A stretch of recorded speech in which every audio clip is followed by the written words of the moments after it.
9h02, nós voltamos com o TV Mar News e vamos diretamente com Mara Almeida, que está nesse momento ao vivo, já nos aguardando com informações. Mara, bom dia para você.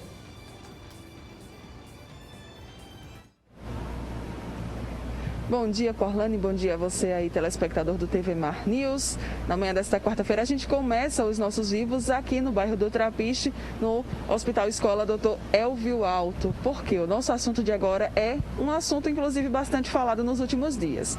Cloroquina e hidroxicloroquina. Esses remédios, que foram aí autorizados pelo Ministério da Saúde para que sejam utilizados no início do tratamento contra a Covid-19. Mas a nossa Sociedade Alagoana de Infectologia, ela acabou não recomendando essa medida para os pacientes aqui do nosso estado. Sobre esse assunto nós conversamos agora com o Dr. Fernando Maia, ele que é presidente da Sociedade Alagoana de Infectologia e infectologista. Doutor, muito obrigada pela sua presença aqui no TV Mar News. Vamos então começar esclarecendo por que a Sociedade Alagoana ela tomou essa decisão de ir contra uma determinação, uma recomendação do Ministério da Saúde. Bom, primeiro porque pela falta de evidência, certo? Assim, o que é que a gente tem visto na prática? É que tem saído vários trabalhos científicos e nesses dias tem saído vários, quase todos os dias sai algum, e a maioria dos trabalhos está falando contra a cloroquina, quer dizer, mostrando que a cloroquina não faz o que a gente pensava.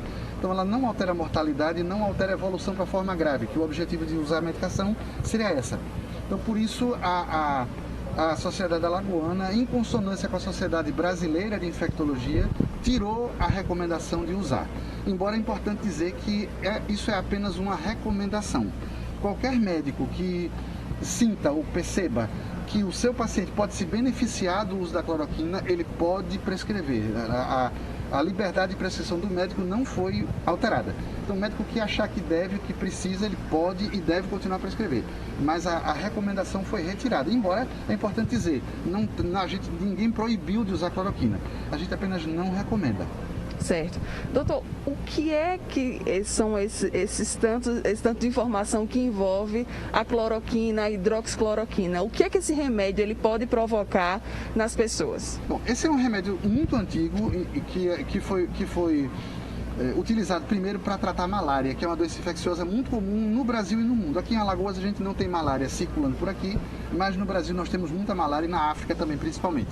E a cloroquina é usada há muitos anos já para tratar essa doença. E também se sabe que a cloroquina tem um bom efeito anti-inflamatório.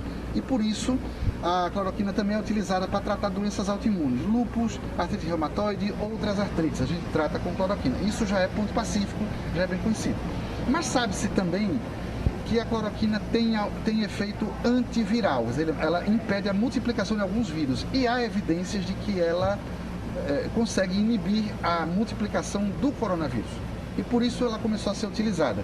E alguns trabalhos mostram que ela tem esse efeito e outros trabalhos mostram que ela não tem. Como há muita controvérsia ainda, por isso, por cautela, a Sociedade Brasileira e Alagoana optamos por não recomendar, embora em momento nenhum a gente proibiu. E pode ser até que dentro de poucos dias ou meses, eu espero que seja rápido, alguém demonstre que a cloroquina efetivamente funciona. A gente volta atrás e volta a recomendar, não tem problema. Mas neste momento, a maioria dos estudos mostram que a cloroquina não tem o efeito que a gente esperava. O Ministério da Saúde, ele recomendou que esse medicamento ele fosse utilizado desde o início do tratamento, desde que a pessoa sentisse os primeiros sintomas da Covid-19.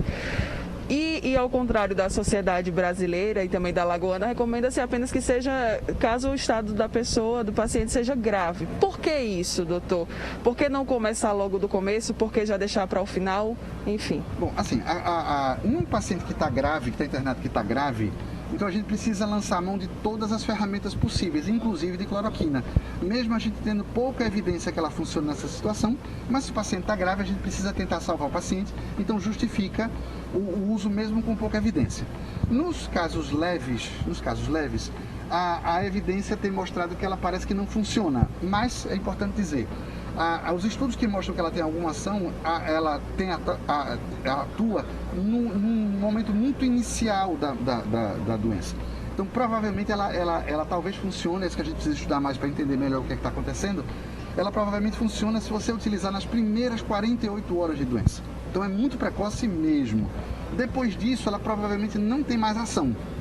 Então, eu sei que existem vários estudos em andamento exatamente nesse contexto, de utilizar a cloroquina muito cedo, que é para evitar essa multiplicação. Mas, como a gente estava conversando há pouco, a gente não tem evidência palpável ainda disso. Por isso, por cautela, hoje a não recomendação. Mas isso pode mudar nos próximos dias. Tá, essa recomendação da Sociedade Alagoana de Infectologia, né, alterou a recomendação anterior e também trouxe outras diretrizes. Quais são essas diretrizes? Bom, as diretrizes são basicamente voltadas a importância do diagnóstico precoce e do acompanhamento precoce. Então, essa recomendação de, tá tudo bem, vá para casa, se piorar, volte, não é uma boa medida. Porque o que a gente está vendo com o coronavírus é que os pacientes progridem para a forma grave muito rápido. Então, é muito importante que ele seja avaliado precocemente, que ele possa fazer os exames para a gente poder identificar qual paciente está evoluindo para a forma grave e qual não está. A maioria dos pacientes não vai evoluir para a forma grave, a gente vai poder tratar em casa sem nenhum problema. Mas aqueles pacientes que começam a apresentar sinais de gravidade, esses a gente precisa internar precocemente para iniciar a medicação mais precoce para a gente evitar a morte do paciente, que é muito importante. Assim que surgiram essas primeiras informações a respeito da cloroquina, muitas pessoas correram para as farmácias e compraram e acabaram estocando esse remédio e, enfim, ele acabou ficando em falta em diversos estabelecimentos. Hoje, esse remédio é um chamado remédio controlado? Sim, hoje ele é controlado. Até antes da pandemia, a cloroquina era uma droga de venda livre. Você, com uma receita médica simples, você ia na farmácia e comprava. Mas por conta dessa corrida que houve pelo esgotamento dos estoques, o que aconteceu? Muitos pacientes que já utilizavam cloroquina, portadores de lúpus, de artrite reumatoide e outras artrites, ficaram sem medicamento. E muitos pacientes pioraram a sua doença porque não conseguiram comprar o remédio. E muita gente comprou cloroquina em quantidades exageradas, está estocando em casa, sem usar. Essa droga vai acabar se perdendo em casa, o que é uma pena. E pior do que isso, muitas pessoas estão fazendo automedicação. A cloroquina é uma droga segura, é uma droga boa, é uma droga que tem efeitos colaterais conhecidos. Então não é uma droga perigosa, como muita gente está dizendo. Não, ela não é perigosa. Ela pode ser perigosa para um determinado grupo de pacientes, mas que a gente tem como identificar precocemente se essa pessoa vai ter forma grave ou não. Então, uma recomendação muito importante é nunca faça automedicação, certo? Então, antes de tomar cloroquina, consulte o seu médico, avalie, veja primeiro se você tem indicação de tomar cloroquina naquela fase ou não, e se você pode tomar cloroquina ou não. Se você tem indicação e pode tomar, tome sem medo. Mas não faça automedicação, que você pode ter efeitos colaterais graves. Isso é muito importante. Certo. Um outro remédio que também tem sido bastante aí difundido, falado, principalmente pelo pessoal do WhatsApp, é a ivermectina. Já existe algum estudo científico relacionado a esse remédio, que também, inclusive, já está começando a estar em falta em diversas farmácias? Esse remédio a gente tem menos evidência científica ainda do que a cloroquina. O que aconteceu com a ivermectina? A ivermectina também é algo parecido com a cloroquina. Ela tem trabalhos em laboratório mostrando que ela tem ação sobre o vírus, mas não tem nenhum trabalho ainda concluído de tratamento em pessoas. Então, alguém pegou esse trabalho que mostrava ação no laboratório e começou a divulgar isso e começou a utilizar, e tem muita gente utilizando, sem nenhum critério, é importante dizer. Não há evidência de que a ivermectina funciona contra o coronavírus. Certo? Então, o que eu tenho visto, e os meus colegas que também atendem temos visto, é que a ivermectina não tem nenhuma ação. Então, os pacientes que tomam ivermectina, se tiverem que evoluir para a forma grave, evoluem do mesmo jeito. Então, no momento, não há evidência de que a ivermectina funcione para alguma coisa em relação ao coronavírus. Inclusive, tiveram muitas pessoas que acabaram compartilhando seus relatos, dizendo que depois que tomaram a ivermectina, elas ficaram boas do coronavírus. Então, provavelmente, isso não se deve ao remédio. Provavelmente não se deve ao remédio. A grande maioria das pessoas que têm infecção por coronavírus vão ficar curadas independente de qualquer coisa. Então são pessoas que tomaram N remédios, aí tem várias combinações de remédio que se vende por aí afora, e as pessoas melhoram porque tinham que melhorar, não foi o remédio. Então a gente precisa estudar um pouco mais, esses estudos demandam mais tempo para a gente poder afirmar se funciona ou não. Até o momento as evidências não falam a favor da ivermectina, infelizmente. Doutor, para a gente finalizar, quais então que são os principais, as principais ações que a gente pode tomar para que a gente possa se prevenir da Covid-19? Bom, a primeira coisa mais importante é lavar as mãos, tá? Se você lava as mãos, água e sabão. Ou se você não tiver água e sabão, você usa o álcool gel. Mas você lavando as mãos, você evita a sua contaminação. Um outro fator também muito importante, máscara, certo? A máscara serve para você não pegar, ou se você está contaminado e não sabe, mas está transmitindo, a máscara ajuda você a não transmitir a doença. Então, se todo mundo usar a máscara direitinho, a gente vai ter uma diminuição geral do número de casos e você vai conseguir controlar melhor a epidemia. E também tão importante quanto hoje ainda é o isolamento social. Então, são esses 3 pilares da prevenção: lavar as mãos, usar máscara e o distanciamento social. São as 3 partes mais importantes. Já estamos no pico da doença aqui no estado. Às vezes até impressiona, né, a rapidez com que os números eles estão crescendo. Nós estamos em fase de franca expansão. Estamos no pico da transmissão.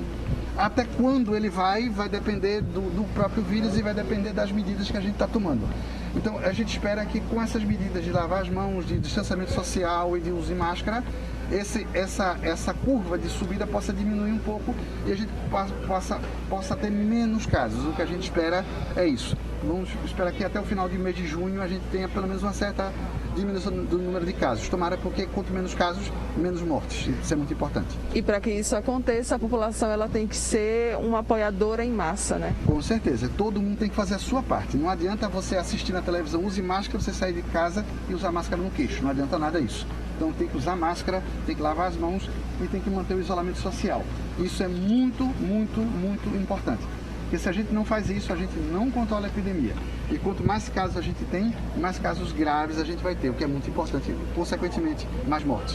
Tá ok. Muito obrigada, tá, doutor Fernando? Obrigado. Bom dia. É isso então, tá, Porlando e pessoal de casa, né? Essa foi a recomendação da Sociedade Alagoana de Infectologia que seguiu a Sociedade Brasileira. A recomendação é que não se use, né, a cloroquina ou a hidroxicloroquina no início do tratamento contra a Covid-19. Isso não significa que os médicos eles estão proibidos ou que eles não devem usar. É uma recomendação. Se na avaliação do médico aquele paciente ele puder usar ou ele tem que usar, o médico vai poder sim receitar esse medicamento. Mas ainda não há nenhuma evidência científica comprovadamente referente a ele, não há nada de fato substancial, então por isso que ele não está sendo recomendado. Com imagens de Márcio André, eu volto com você aí no estúdio, Porlane Santos. Muito obrigada, Mara, pelas suas informações, muito pertinente também essa discussão. Olha só, e ao longo dessa semana, já algumas semanas atrás, na verdade, nós vimos trazendo diariamente aqui para vocês, semanalmente que digo, a gente tem trazido para vocês relatos de outras partes do mundo, de como é que está o andamento da pandemia em alguns lugares do mundo. E a gente vai falar dessa vez com a jornalista Cecília Tavares, ela que está em Barcelona e vai nos trazer o panorama de como é que está a situação por lá. Bom dia para você, Cecília. Olá, bom dia. Bom dia para vocês aí que estão assistindo, bom dia para vocês do estúdio.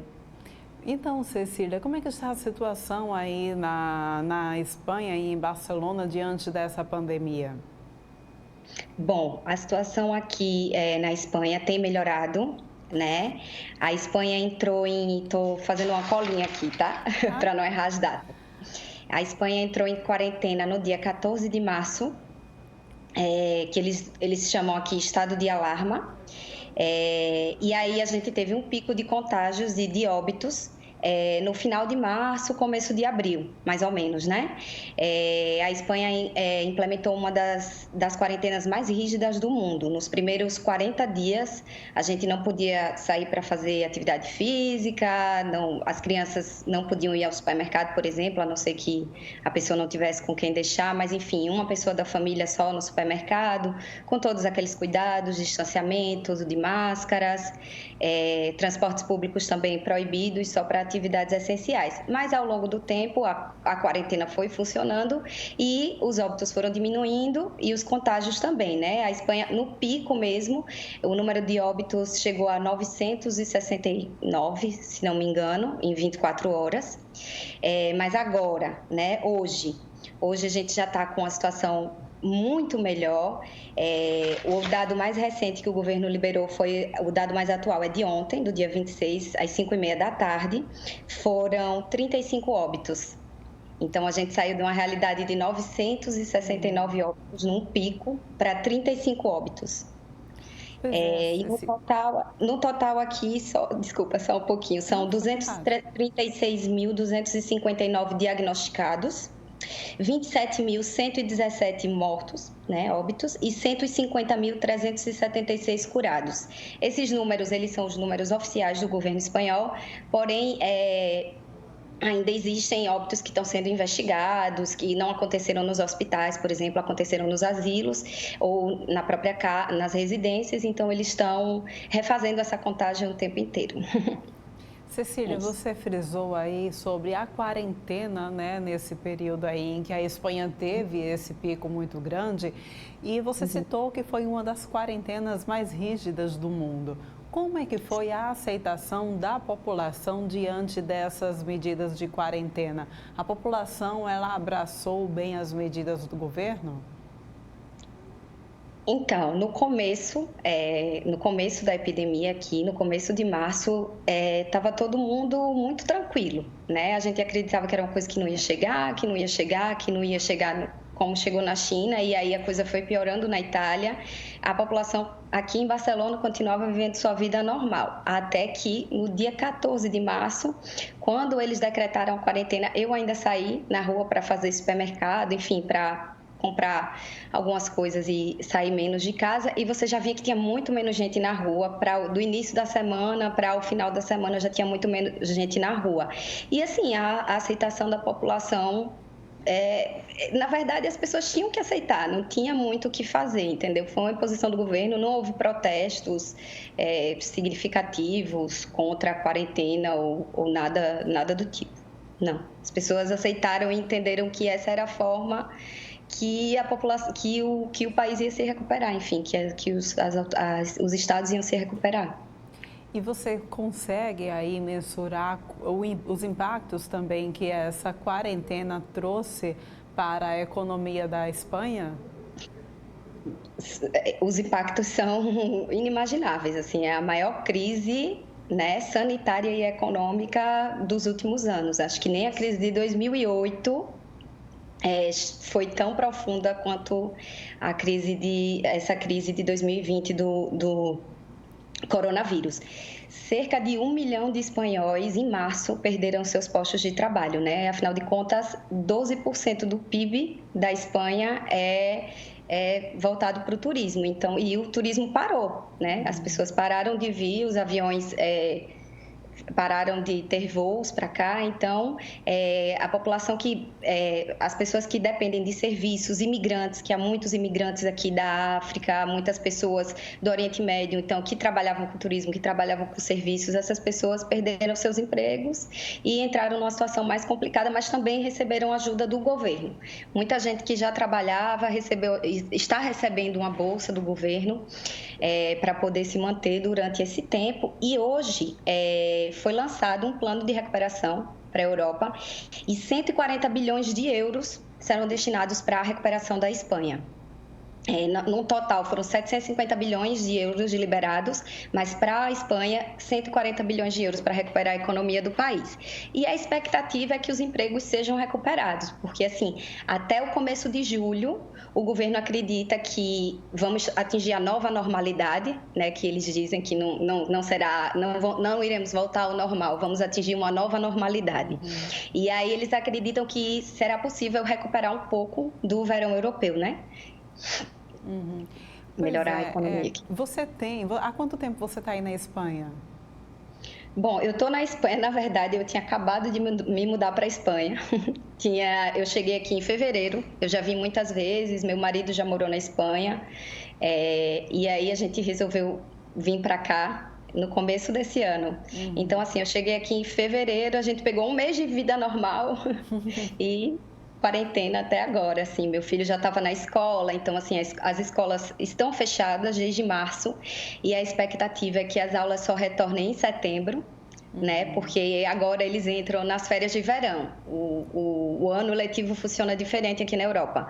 As aulas começam em setembro e terminam em junho, que é nas férias de verão, que eles têm férias em julho e agosto, e em setembro retomam as aulas, mas desde março estão sem escola e a expectativa é que realmente eles só retornem a estudar em setembro. Pois é, e você tem passado, os dados que você tem nos passado são os dados nacionais, né? Isso. Você está em Barcelona, mas a situação lá em Madrid está um pouco mais complicada? Como é que está por lá?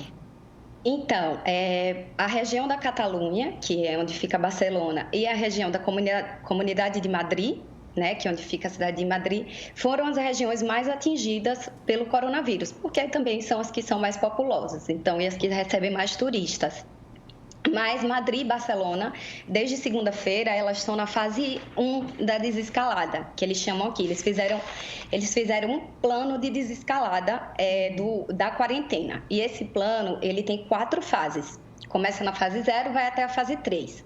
E a cada 2 semanas, a cidade, dependendo de alguns marcadores sanitários, por exemplo, capacidade estratégica do sistema sanitário, a situação epidemiológica, quantos contágios, quantos diagnósticos, qual é a taxa de contágio, dependendo disso, cada lugar vai pulando de fase. Agora, na Espanha, todas as autonomias, os estados autônomos, se encontram pelo menos na fase 1. Então, Barcelona e Madrid já estão na fase 1 de desescalada. E o que é que isso significa? O que é que se pode fazer na fase 1? Pode abrir bar e restaurante, só que só nas terraças, né? Não a parte interna, que eles chamam as terraças, bares e restaurantes que têm uma parte externa. Uhum. Então, eles podem ocupar até 50% dos bares e restaurantes, lógico, com o uso de máscara obrigatório, distanciamento de 1,5 metro no mínimo. E obedecendo às regras sanitárias, né? Sim, obedecendo às regras sanitárias, transporte público só de máscaras, para andar na rua em lugares que tem muita gente também você precisa usar máscara, se você vai praticar esporte na rua, precisa usar máscara também e manter o distanciamento mínimo, que é o que eles pregam mais aqui. Então, assim, os mercados ao ar livre já podem funcionar com 30% da capacidade, a mesma coisa igrejas e museus. Então, Madrid e Barcelona, elas estão na mesma fase, vamos dizer assim, na mesma situação. E dependendo de como evolua, né, eles vão fazer Madrid e Barcelona vão ficar 2 semanas na fase 1. Então, dependendo de como evolua, se não houver mais contágios, se não houver mais óbitos, avança para a fase 2. Mais 2 semanas na fase 2 para poder chegar na fase 3. Aí, na fase 2, eles dizem que vão mudar as franjas horárias. O que seria isso? Desde que foi liberada a prática de esporte e a saída de crianças para brincar aqui, existe um horário limite, certo? Uhum. De 6 às 10 da manhã, pessoas até de 14 a 65 anos podem praticar atividade física. De meio-dia às 19, crianças podem ir na rua até 1 quilômetro de casa por 1 hora. Uhum. Sem brincar nos parques públicos. Os parques públicos permanecem fechados ainda por segurança. E idosos podem sair entre 10 e meio-dia e entre 19 e 20 horas. Uhum. E pessoas de 14 a 65 anos também podem sair novamente das 20 às 23 horas. Então, eles fizeram todo um esquema, né, organizado para que grupos de risco não se misturassem com crianças, por exemplo, idosos e crianças não estarem na rua no mesmo momento, para que se pudesse diminuir realmente o número de contágios, né, e a propagação da doença. Enfim, são medidas de segurança que eles acreditam que vão ajudar a combater a crise. Pois é, Cecília, a gente percebe, né, pelo que você está aí nos relatando, que o país, aqui o Brasil, agora trazendo um pouco para a nossa realidade, nós tivemos a oportunidade de acompanhar o que acontecia na Europa para que a gente pudesse nos precaver por aqui, né, para que os brasileiros pudessem, enfim, tomar as atitudes baseados já no que estava acontecendo na Europa. Chega aí, mais uma vez, essa oportunidade de a gente aprender com vocês, né? Tomar como exemplo toda essa organização para a retomada que a gente espera também que venha logo. Você tem acompanhado como é que está a situação aqui no nosso país e o que é que você acha? Sim, eu tenho acompanhado a situação do Brasil com muita tristeza, eu digo, porque o Brasil teve todos os avisos de que isso era uma crise, que não era uma brincadeira, que não era uma gripezinha, né? A gente teve todas as oportunidades, todas as ferramentas para que não acontecesse o que está acontecendo no Brasil agora. Então, assim, é com muita tristeza que a gente acompanha daqui, e não só eu, por ser brasileira, mas os próprios espanhóis. Está sempre na mídia o que está acontecendo no Brasil. Ontem saiu um editorial no El País falando da irresponsabilidade com que o governo tem tratado o coronavírus e, enfim, é complicado até a gente falar alguma coisa, porque foi alertado, né? O Brasil estava vendo o que estava acontecendo no mundo e podia não ter chegado aonde chegou. É realmente uma pena. E a gente fica muito triste, assim, rezando pelos nossos familiares, pelos nossos amigos e por todos os brasileiros, né? Para que a gente possa passar por isso de uma maneira menos dolorida, talvez. A gente percebe que você está um pouquinho emocionada, é completamente compreensível, né? A gente passa por isso todos os dias. Eu queria aproveitar, então, Cecília, será que você pode esperar um pouquinho aí na tela comigo para a gente poder dar uma lida no boletim e aí a gente vai se atualizando e comentando um pouquinho? Pode Claro. ser? Vamos dar uma olhadinha, vai aparecer aí no cantinho da tua tela. A gente aproveita para a gente ver então o boletim, vamos passando aqui as informações. Olha só, Cecília, aqui em Alagoas a gente está então com 7.058 casos confirmados, mas temos também 3.653 casos recuperados, 415 casos suspeitos e nós já tivemos aí, né, esse aumento já de 352 vidas perdidas para a Covid-19 aqui no nosso estado. E aí a gente vê que o número ele tem crescido e de uma forma muito rápida, assim, em questão de um mês a gente viu já esse número crescer rapidamente, né? E a gente sempre pedindo aqui, incansavelmente, parece que a gente acaba se sentindo chato já, porque todo dia a gente vem aqui pedir para que cumpram o isolamento social, que cumpram as medidas, que utilizem máscaras e tenham todo o cuidado. E quando a gente vai às ruas, é triste quando a gente passa pelas ruas e vem as pessoas de fato sem se importar tanto com o que está acontecendo, né? A gente sabe que existe a necessidade da população de conseguir, de continuar tocando a vida diante da situação crítica financeira que o país também atravessa e entende também que de certa forma, existe uma responsabilidade grande por parte do governo federal por estar menosprezando, né, esse momento que a gente vive. O que é que você pode falar sobre isso?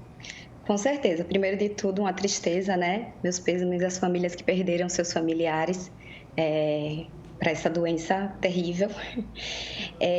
Enfim, eu acho que é preciso que o governo tome a responsabilidade para si, entendeu? É uma crise que nunca foi vista antes, né? No mundo atual, no mundo contemporâneo que a gente vive. Então, assim, eu acho que é fundamental que o governo federal tome providências, faça um plano, né? Sente com pessoas especialistas, com médicos, com cientistas, com pessoas que têm conhecimento para poder decidir sobre essas coisas. Por exemplo, o responsável pela saúde aqui, por doenças infecto-contagiosas, é um médico que se chama Fernando Simon. Fernando Simon está há 12 anos trabalhando como médico infectologista do governo espanhol, independentemente de qual é o partido que está no governo, porque já mudou diversas vezes, já foi centro-direita, já foi centro-esquerda, já foi esquerda, enfim. Mas é um especialista, é um cientista, é uma pessoa que entende e que sabe o que está fazendo ali e que sabe qual é a melhor saída para a população. Então, assim, eu acho que o que o Brasil precisa é de especialistas na linha de frente, pessoas que saibam o que estão falando e que sejam responsáveis com o que estão dizendo, que tenham responsabilidade com a vida das outras pessoas. Eu acho que é isso que está faltando no Brasil, sabe? Gente responsável falando gente competente para falar sobre o que está falando, né? Não é discussão. Aqui na Espanha, por exemplo, nunca se houve uma discussão sobre qual a medicação utilizada para tratar um doente com coronavírus, porque não existe uma medicação. Existem vários tratamentos individualizados. Então, assim, eu nunca vi uma linha escrita na mídia sobre o uso de cloroquina ou o uso de qualquer outra medicação, porque isso não existe. Pois é, uma situação difícil aqui para o nosso país, e quando a gente encontra essa é uma opinião minha, né? Mas quando eu vejo que a gente tem um ministro que ele é baseado na ciência, parece que ele fica naquele divisor, né? Eu não sei se eu vou praticar a ciência ou se eu vou contra tudo aquilo que eu jurei, que é proteger vidas e seguir o governo. A gente tem também aqui, vou passar para você também dar uma olhadinha, como é que está a ocupação dos leitos aqui no nosso estado. Vamos colocar aí na telinha para que você possa dar uma analisada também. São 7.000, esse é o boletim da Covid, né? A gente tem a ocupação de leitos, vamos colocar aqui. A gente está, nesse momento, com 79% de ocupação das UTIs aqui no estado de Alagoas, 52% de ocupação para os leitos com quadros clínicos e 58% das UPAs também estão ocupadas por conta da Covid-19. E aí, Cecília, como é que foi a situação aí na Espanha em relação à saúde pública, em relação a esse atendimento de saúde para quem precisa? A primeira providência do governo espanhol foi estatizar todos os hospitais, públicos, privados, todos foram cedidos, né? Tanto os hospitais públicos quanto os hospitais privados foram cedidos para o tratamento geral da população. Em Madrid, eles fizeram um hospital de campanha para poder atender só os casos de coronavírus, mais concentradamente, e alguns hotéis que estavam vazios foram utilizados para cumprir de quarentena de casos mais leves de Covid. A Espanha ela não chegou a ter uma superocupação de leitos em nenhum dos lugares, porque eles conseguiram cumprir a quarentena a tempo, né? Obviamente, os hospitais ficaram cheios, mas não chegaram a 100% de ocupação ou passar dessa forma, não. Eles conseguiram organizar de um jeito que não chegasse ao limite extremo de 100% de ocupação dos hospitais. Tá, ok. A gente agora vai mostrar o slide, porque a gente traz também a atualização do país, para a gente ver como está o Brasil diante desse momento de pandemia. São 394.507 casos confirmados aqui no nosso país e 24.593 vidas também perdidas para a Covid-19. O estado do Amapá é o que está mais perto do colapso da saúde. A taxa de ocupação dos leitos já é de 97,78%. Nas últimas 24 horas, o Brasil alcançou a marca de 1.039 vidas mortos, passando a primeira posição do ranking mundial de países com o maior número de óbitos registrados nesse período. O Brasil também registra 158,5 mil pessoas curadas do coronavírus, né? Pois é, nós estamos aí atingindo, infelizmente, essa marca, né? Já ultrapassou a Espanha, né? Pois é, infelizmente, a situação é essa. Então, Cecília, eu queria que você pudesse deixar a tua última mensagem aqui para a gente e agradeço desde já a tua participação também aqui no TV Mar News. Muito obrigada pela participação, eu espero ter ajudado ou esclarecido alguma coisa. Eu queria mandar um recado para os alagoanos: fiquem em casa, fiquem em casa, salvem vidas, não vão visitar a avó, não vão visitar o avô, não vão ver o netinho, o sobrinho que nasceu. Gente, fiquem em casa, só assim a gente vai poder vencer esse vírus. É isso. Tá ok, Cecília, muito obrigada e espero que vocês se recuperem aí logo e traga também, claro, como sempre, os bons exemplos daí, tá bom? Um abraço para a tua família. Pois é, gente, a gente vai agora para um rápido intervalo, mas a gente volta daqui a pouquinho com mais informações aqui no TV Mar News.